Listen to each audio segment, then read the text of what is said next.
जय माँ इंद्राक्षी, जय अम्बे। इंद्राक्षी धाम में दर्शकों आप सभी का हम हार्दिक स्वागत करते हैं। आज के दिन जिन जातकों का जन्म दिवस है, मैरिज एनिवर्सरी है, उन सभी को हमारी तरफ से बहुत बहुत शुभकामनाएं। गुरुदीक्षा क्या है, गुरुदीक्षा हमें क्यों लेनी चाहिए, गुरु का मर्म क्या है, सारी चीज़ें इस अंक में संक्षिप्त रूप में हम आपको बताने वाले हैं। इंद्राक्षी धाम से जितने भी जुड़ने वाले साधक हैं, जो दीक्षा लेना चाहते हैं, वो इस अंक को अवश्य सुने। और जिनके मन में वैसे भी किसी प्रकार से कोई मन में ये हो कि हम दीक्षा लें ना लें, या हम दीक्षा कहाँ से लें, सारी चीज़ें आपको भी जाननी चाहिए। आइए पहले आज का हम पंचांग देखें। 3 दिसंबर सन 2023, दिन रविवार, संवत 2080, मार्गशीर्ष कृष्ण पक्ष, तिथि आज षष्ठी है, नक्षत्र आश्लेषा, राहु काल 4:30 से 6, दिशा शूल पश्चिम दिशा। गुरु एक शिक्षक है, गुरु मार्गदर्शक है। गुरु आपके जो राह के जितने भी कारकंटक हैं, उन्हें सभी को साफ करके आपके जीवन को प्रकाशमान बना देता है, आपके जीवन को ओज तेज से भर देता है। लेकिन गुरुदीक्षा के मर्म को हमें समझना चाहिए। बहुत लोग किसी भी लालच के लिए दीक्षा ले लेते हैं कि साहब गुरु बना लीजिए, अब तो घर भी वही बनवा देंगे, हमारी नौकरी भी गुरुदेव लगवा देंगे। अगर हम किसी प्रलोभन में, लालच में गुरु से जुड़ करके दीक्षा लेते हैं तो वो हुआ प्रलोभन। नहीं साहब, गुरु दीक्षा एक बहुत बड़ा अर्थ रखती है। संक्षिप्त में बताऊंगा, सरल भाषा में बताऊंगा, समय कम लेते हुए बताऊंगा। लेकिन जो व्यक्ति किसी घर गृहस्थी के लोभ लालच के लिए, भौतिक सुखों के लिए गुरुदीक्षा लेते हैं, तो मैं उसे बहुत अच्छा नहीं मानता।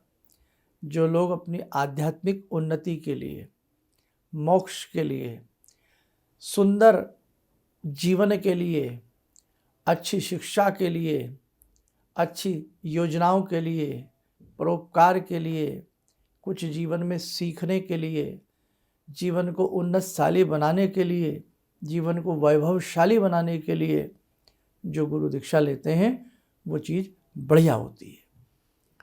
तो ख़ास तौर से जो इंद्राक्षी धाम से दीक्षा लेने वाले इच्छुक हैं, वो ध्यान रखें, गुरु एक शिक्षक की तरह आपके जीवन में कार्य करता है। गुरु आपको समझाता है, सिखाता है, बताता है, लेकिन उस रास्ते पर चलना आपका अधिकार है। उस रास्ते पर जैसे गुरु ने बताया सही रूप से चलना आपका कर्तव्य है। गुरु द्वारा बताए मार्ग पर आप न चलें, गुरु मंत्र को आप ना पढ़ें, अपना कोई कर्तव्य न समझें, केवल मात्र गुरु दीक्षा ले ली और इतने में ही हम इठलाने लगें, तो साहब गुरु दीक्षा के कोई मायने नहीं है। कई बार ऐसी बातें आ जाती हैं, थोड़ा सा समय ले रहा हूँ, कि साहब मेरा स्कूटर चोरी हो गया, मेरी फ़लानी चीज़ चोरी हो गई, मैंने गुरुदेव से प्रार्थना की, आज हे गुरुदेव मेरा स्कूटी मिल जाए तो तुम मेरे गुरु, और नहीं तो साहब मेरा तुम्हारा कोई नाता नहीं। आप बताइए साहब, केवल स्कूटी गुरुदेव ढूंढवाएं, आपकी सर्च करें, मिल जाए तो आपके वो गुरु हैं, उनमें ताकत है। स्कूटी ना मिले तो साहब गुरुदेव नहीं है। आपको लॉटरी निकल जाए तो गुरुदेव है, नहीं तो गुरुदेव नहीं है। आपका बच्चा फर्स्ट डिवीज़न से पास हो जाए तो गुरुदेव हैं, तो नहीं है, हैं? आपका भवन बन जाए तो गुरुदेव हैं, नहीं तो साहब गुरुदेव नहीं है। तो ऐसी सोच को रखते हुए गुरुदीक्षा का कोई महत्व नहीं रहता, ये ध्यान रखें। आप गुरु से कुछ सीखें, आप गुरु से कुछ समझें, आप अपने मार्ग को सरल बनाएं, आप अपनी अगली जीवन यात्रा को भी अच्छा बना करके यहीं से जाने का प्रयास करें। आप एक मिसाल बने, आप एक लोगों के लिए एक ऐसा रोल मॉडल बने कि लगे साहब आप उनके शिष्य हैं। जीवन में कुछ अपना उत्थान करें, जीवन ऐसा बना लें कि आप लगें एक सितारे की तरह टमटमाते हुए, चमचमाते हुए, अलग दिखें आप लोगों में। आपका आभामंडल, आपका मस्तक, आपकी सोच, आपके विचार, सब कुछ एकदम अलग से लोगों को लगने लगे। आप ऐसी रूप के लिए दीक्षा लें तो ज़्यादा अच्छा है। परमार्थ के लिए दीक्षा लें तो अच्छा है, जीवन में बहुत कुछ सीखने के लिए दीक्षा लें तो अच्छा है। और एक गुरु की जब उंगली पकड़ी जाती है, जन्मों जन्मांतर तक वो गुरुदेव आपके संग रहती हैं। इसलिए ध्यान रखना बच्चों, किसी प्रलोभन में, किसी लोभ लालच में या कोई कार्य सिद्धि आपकी हो जाए, इस हेतु कदापि दीक्षा हमें नहीं लेनी चाहिए।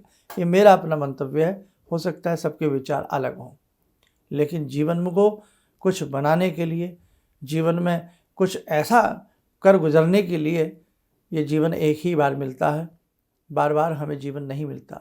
हमारे कर्म अच्छे नहीं होंगे तो 84 लाख योनियों की उस चक्र चाल में हमें घूमना पड़ेगा, हमें पिसना पड़ेगा। इसलिए ये जीवन मिला है, इसको सार्थक करने के लिए गुरु बनाए। ये जीवन मिला है, इस जीवन के बाद भगवान हमें मोक्ष की ही प्राप्ति हो, आपके चरणों में ही हमें जगह मिले, इस हेतु गुरु बनाए, है ना। तो ध्यान रखना, गुरु दीक्षा का मैंने आपको संक्षिप्त में सार समझाया है। और जो गुरु हैं वो आप उनसे कुछ कहें ना कहें, लेकिन आपके अंतरात्मा को वो पढ़ते हैं और उसी हिसाब से अपनी भक्ति में, अपनी पूजा में, अपने यज्ञ में आप सबके लिए गुरु हमेशा भगवान से कुछ ना कुछ अंतःमन से उनका चलता रहता। गुरु शिष्य का नाता एक पिता पुत्र की तरह होता। पुत्र ना भी कहे, लेकिन पिता को चिंता होती है कि मेरा बच्चा ये पीछे रह गया, मेरा बच्चा ये पढ़ नहीं पाया, मेरा बच्चा ये सफल नहीं हो पाया। गुरुदेव को सारी गुरु के मन में ये इच्छाएं होती हैं, एक पुत्र की तरह। जैसे एक पिता चाहता है कि मेरा पुत्र सबसे बढ़िया बने, ऐसे ही गुरु चाहता है कि मेरा शिष्य बहुत अच्छा बने, सबसे बढ़िया बने, सबसे निराला बने, सबसे अनोखा बने। लेकिन आपके अंदर यदि लोभ लालच है तो वहाँ गुरु दीक्षा मायने नहीं रखती। तो ध्यान रखना बच्चों, जिन्हें संस्थान से दीक्षा लेनी हो, इंद्राक्षी धाम से जिन्हें जुड़ना हो, या कहीं से भी आपको दीक्षा लेनी हो, एक सुंदर मन से, है ना, सुंदरता के साथ, वैभवता के साथ, एक निष्ठा के साथ, भक्ति के साथ आप दीक्षा लें और गुरुदेव से जुड़ें। बस ये मेरा आज का इसमें आपको कहना है। और दीक्षा जो अभी आपको हम दे रहे हैं वो आपको सारा हमारे संस्थान से फ़ोन आ जाएगा। अभी हज़ारों लोगों ने अपने नाम दीक्षा के लिए लिखवा दिए हैं। 8 दिसंबर से दीक्षा का क्रम प्रारंभ होगा और 8 दिसंबर को ही एक विशेष यज्ञ उन सभी अपने बच्चों के लिए हम कर रहे हैं जिन्होंने 41 दिन की साधना की है। और बहुत लोग बार बार पूछते हैं क्या गुरुदेव उसी मंत्र साधना को हम आजीवन कर सकते हैं? आप लोग कर सकते हैं। एक सवाल और आता है, हमने कहीं से पहले दीक्षा ली थी, अब हम वहाँ जाते नहीं, या हमारा कोई मतलब आना जाना सा नहीं होता, या हम भूल गए, जो भी है। तो सार ये है कि क्या हम दोबारा से गुरु दीक्षा ले सकते हैं, दोबारा से जीवन में गुरु मंत्र ले सकते हैं? बिल्कुल ले सकते हैं। भगवान दत्तात्रेय ने कितने गुरु बनाए सबको मालूम है ना। एक बच्चा स्कूल में पढ़ता है, कॉलेज में पढ़ता है, उसके कई गुरु होते हैं, हिंदी के अलग, इंग्लिश के अलग, मैथमेटिक्स के अलग, केमिस्ट्री फिजिक्स के अलग होते हैं ना होते हैं। हम जीवन में न जाने कहाँ से क्या क्या सीखते हैं, हम न जाने कितने रूपों में हम गुरु का वर्ण करते हैं। इसलिए सबसे पहली गुरु तो व्यक्ति की माँ ही होती है, जो उसे जीवन में चलना, सचेतना, चेतना, सारी चीज़ें माँ अपने बच्चे को सिखाती है। इसलिए ध्यान रखें, अगर ऐसा किसी का भाव हो कि हम दोबारा से गुरु मंत्र ले सकते हैं तो आप बिल्कुल ले सकते हैं। और जो परम पूज्य गुरुदेव से जुड़े हैं वास्तव में भाग्यशाली व्यक्ति हैं, है ना। आप साक्षात ये समझें, आप जब हमसे दीक्षा लेते हैं, हमसे जुड़ते हैं, तो आप हमसे नहीं जुड़ते हैं, आप परम पूज्य गुरुदेव से जुड़ जाते हैं, आप दादा गुरुदेव से जुड़ जाते हैं, आप गुरुदेव से जुड़ जाते हैं। तो गायत्री मंत्र संसार का सर्वश्रेष्ठ मंत्र है। गायत्री मंत्र संसार का सूर्य मुकुट है, मोर मुकुट है। इसलिए ध्यान रखना, जब भी आपको देवी मंत्र की दीक्षा दी जाती है, जीवन में बहुत बड़ा बदलाव आता है। लेकिन उन मंत्रों को जो भी आपको दिए जाएं करें। अब सुने गुरु दीक्षा के नियम और शर्तें। गुरु दीक्षा के नियम शर्तें कोई ऐसी बहुत बड़ी नहीं होती कि आपने साहब गुरु बना लिए तो आपको 10 घंटे पूजा करनी पड़ेगी, आपने गुरु बना लिए तो आप किसी बाहर का यहाँ का चाय नहीं पिएंगे, पानी नहीं पिएंगे, ऐसा नहीं होता। आपने गुरु दीक्षा बना लिया, गुरु दीक्षा ले ली तो आप जीवन भर ब्रह्मचर्य का पालन करेंगे, गृहस्थ जीवन नहीं जिएंगे, ऐसी भी कोई बात नहीं है। आपने गुरु दीक्षा ले ली, आपने गुरु बना लिए तो आप कहीं जाएंगे नहीं, आप किसी दूसरे भगवान को नहीं मानेंगे, आप किसी दूसरे की इज्जत नहीं करेंगे, आप कहीं दूसरे किसी सांस्कृतिक कार्यक्रम में आप भाग नहीं लेंगे, ऐसा कुछ नहीं है। कोई ऐसा नियम शर्तें नहीं होती। क्या नियम शर्तें होती वो बताऊंगा, लेकिन आप किसी भी सांस्कृतिक कार्यक्रम में भाग लीजिए, कहीं पर भी यज्ञ हो रहा है आप जाइए, कहीं कोई पूजन हो रहा है आप जाइए, आप किसी भी मठ मंदिर आश्रम में कहीं भी दर्शन करके आइए, गुरुदेव कभी किसी के लिए नहीं रोकते आपको। कभी कोई ऐसा बाउंडेशन गुरु दीक्षा में नहीं आता है ना। शुभ कार्य आप कुछ भी करिए, कहीं कोई दिक्कत नहीं है। अब आप चाहें साहब गुरु दीक्षा भी ले लें और हम साहब लूटपाट करें, हम बेईमान व्यक्ति बन के रहें, हम अच्छा जीवन न जिएं और बस गुरुदेव अब हमें संभालते रहें, हम पाप करें गुरुदेव हमें पुण्य का आशीर्वाद देते रहें, वो गलत है।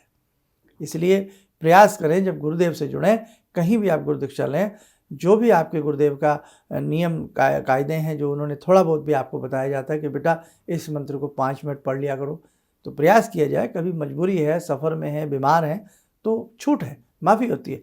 सफ़र में मत पढ़िए, बीमार है आप मत पढ़िए, नहाया नहीं जाता आप मत नहाइए, आप वैसे ही हाथ पैर पूंछ करके आप उस मंत्र की साधना कर लीजिए, लेकिन बहुत ऐसे कोई कड़े अनुशासन नहीं होते, समझे। अब रही बात भोजन की, तो देखो भाई, सात्विक आहार सात्विक भोजन तो हर रूप में अच्छा होता है। आप चाहे गुरु दीक्षा लें या गुरु दीक्षा ना लें, कहीं से भी ना लें, लेकिन सात्विक आहार सात्विक भोजन अच्छा होता है। अब बहुत लोगों की समस्या साहब हम तो ऐसी जगह रहते हैं जो हमें सात्विक आहार नहीं मिलता, तो जब आप गुरु दीक्षा ले लेते हैं आपको सात्विक आहार भी मिलने लगता है और धीरे धीरे जो कुभोज्य पदार्थ हैं उनसे आपका मन अपने आप ही हटने लगता है। गुरु की परम चेतना, गुरु की परम शक्ति आपको उन सब चीज़ों से, उन व्यसनों से, किसी के अंदर व्यसन भी भरे होते हैं, उन सब व्यसनों से गुरु की महाशक्ति आपको दूर करती चली जाती है। इसलिए ध्यान रखें, ऐसा कोई गुरु दीक्षा के लेने के लिए कोई बहुत बड़ा नियम नहीं है। ऐसा भी नियम नहीं है कि आपने गुरु दीक्षा ले लिया, हर महीने आप एक लिफाफा बना करके आप एक मनी ऑर्डर करेंगे गुरुदेव के नाम, हर महीने एक चेक डालेंगे, आप गुरुदेव को हर महीने 1000 रुपया भेजेंगे। नहीं साहब, ऐसी कोई स्थिति। गुरु दीक्षा के लिए कोई पैसा बीच में नहीं आता, गुरु के लिए कोई लोभ लालच बीच में नहीं आता। बस आप उन्नतशाली बने, आप वैभवशाली बने, आप ऊपर उठें, आप ऊंचा उठें, बस गुरुदेव का इतना ही आपसे लोभ लालच होता है। ठीक है, तो भैया ऐसा मन जिसका हो तो वो गुरु दीक्षा के लिए, जिन्होंने नाम नंबर अभी हज़ारों लोगों ने लिखवाए, तो यदि कोई लोभ लालच वाली स्थिति है तो वो गुरु दीक्षा संस्थान से कदापि ना ले। ठीक है, माइंड ना कीजिए हमारी बातों को, लेकिन ये सब बातें बताना आपके लिए बहुत ज़रूरी है। मैं घर घर नहीं जा सकता, मैं सबसे नहीं मिल सकता, इसलिए ये एक प्लेटफॉर्म है, इस माध्यम से सारे लोग हमारी बातों को सुन लेते हैं। और इसी के साथ साथ जो नए लोग हैं वो 8 दिसंबर तक अपना नाम लिखवाएं। ये गुरु दीक्षा का सिलसिला प्रयास यही रहेगा कि 1 महीने तक चलेगा, तभी जाकर के आप बहुत लोग हैं सबको गुरु दीक्षा दी जा सकेगी। कैसे दी जा सकेगी, क्या उसका फॉर्मूला रहेगा, सारी चीज़ें आपको संस्थान से पता लग जाएंगी। फिलहाल आप अपना नाम नंबर लिखवाइए। ठीक है, अब जो पुराने दीक्षित लोग हैं, हम एक नया रिकॉर्ड तैयार कर रहे हैं, इसलिए 8 दिसंबर के बाद हम आपसे प्रार्थना करते हैं, आप जिन ने जो हमारी आवाज़ को सुने, जिन तक हमारे ये कार्यक्रम पहुंचते हैं, तो वो सभी को, कई बार कार्यक्रम सभी हज़ारों लाखों लोग जुड़े नहीं देख पाते हैं, तो जिसके पास भी हमारे मैसेज पहुंचता है, तो 8 दिसंबर के बाद पुराने लोग भी जो जुड़े हैं वो अपना नाम नंबर, जो सही मोबाइल नंबर उनका है, वो रखें। अब एक लोगों की पीड़ा और है आपकी कि साहब गुरुदेव तो हमने आपको बना लिया, साहब दीक्षा तो हमने आपसे ले ली, जुड़ तो गए हम संस्थान से, लेकिन कई बार हमारा बात करने का मन होता है, हम आपसे बात नहीं कर पाते हैं। ये समस्या हम आपकी समझते हैं। आप देखो, लाखों लोगों से, सभी से मेरा बात कर पाना संभव नहीं है, लेकिन इसीलिए हम एक रिकॉर्ड बना रहे हैं, आप सबके नंबर हम नोट कर रहे हैं कि ऐसी सुविधा अब आपको आगे से दी जा सके कि एक दिन ऐसा फिक्स हम लोग कर लें, थर्सडे का, या कोई ऐसा दिन फिक्स कर लें, टाइम फिक्स कर लें कि उसमें जो लोग बात करना चाहें, 150 आदमी, बहुत ज़्यादा से, देखो बात नहीं हो सकती, आप भी समझदार हैं, तो जो ज़्यादा बेचारे ज़रूरतमंद लोग हैं तो उनसे हम बात कर सकें। इस वीक आपका नंबर ना पड़े बात करने का, नेक्स्ट वीक आ जाए, तो मतलब जो गुरु दीक्षित लोग हैं वो हमसे बात कर सकें और हम उनसे बात कर सकें। एक फ़ोन नंबर, एक ऐसा मोबाइल नंबर, उसकी व्यवस्था हम आपके लिए कर देंगे। ठीक है, बाकी सारी चीज़ें जो हमने इसमें बताई हैं दोबारा से सुन लेना। और गुरु दीक्षा की तो मर्म समझाना एक 5-10 मिनट में तो मुश्किल है। गुरु का रिश्ता तो भाई रूह का रिश्ता है, आत्मा का रिश्ता है ना। तो इसलिए ये छोटे मोटे शब्दों में गुरु दीक्षा के महत्व को व्यक्त कर पाना हमारे तो समर्थ की बाहर है, हमारे सामर्थ्य से। लेकिन फिर भी जितना हमने आपको बताया उसी को आप ज़्यादा समझना और उसी को अमल करते हुए आप दीक्षा के बारे में विचार करना। चलिए, समय चला आज की ध्यान साधना का। महाशक्ति उस परम्बा विराट महासत्ता से जुड़ते हैं आज की ध्यान साधना में। ॐ सिन्दूरारुणविग्रहां त्रिनयनां माणिक्यमौलिस्फुरात् स्तारानायकशेखरं स्मितमुखी वापेन वक्षोरुवां पाणिभ्यामलपूर्णरत्नचषकां रत्नोत्परां बिभ्रति सौम्यां रत्नगटस्थरक्तचरणां ध्यायेत्पराम् अम्बिकां खड्गं चक्रगदेषु चापपरिगान् शूलम्बुशुण्डिं शिरा शङ्खं संदधतीं करे स्त्रीनयनां सर्वाङ्गभूषावृतां नीलासमद्युतिमास्य पाददशकां सेवे महाकालिकां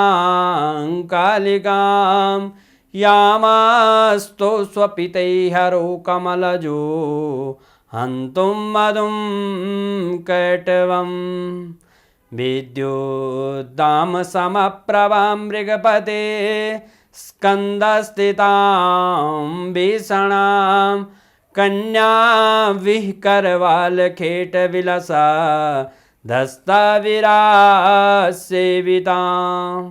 हस्तैश्चक्रगदाशिखेटविशिखां चापं गुणं तर्जनीं विप्राणामलिलात्मिकां शशिधरां दुर्गां त्रिनेत्रां भजे।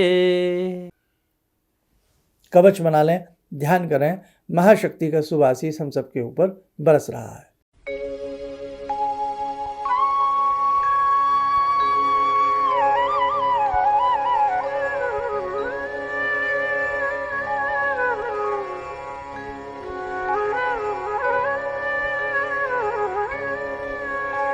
ओम बोलते हुए नेत्र खोलें, सामान्य हो जाए। देखो साधकों, बहुत सारी बातें हैं जो आपको प्रतिदिन बताई जानी है। आप अच्छे तरीके से, श्रद्धा भाव से, अच्छे मन से जुड़े रहिएगा, आपको बहुत अच्छा लाभ मिलेगा। और 8 दिसंबर को जिनकी 40 दिन की साधना थी, उन सब के लिए हम विशेष यज्ञ कर रहे हैं। आप भी उस दिन अपने घर में बैठ कर के उन मंत्रों का पुनः जाप कर लेना। जिन मंत्रों का आपने जाप किया है उस दिन पक्षियों को कुछ दाना डाल देना, आसपास गौशाला हो उनकी सेवा कर देना।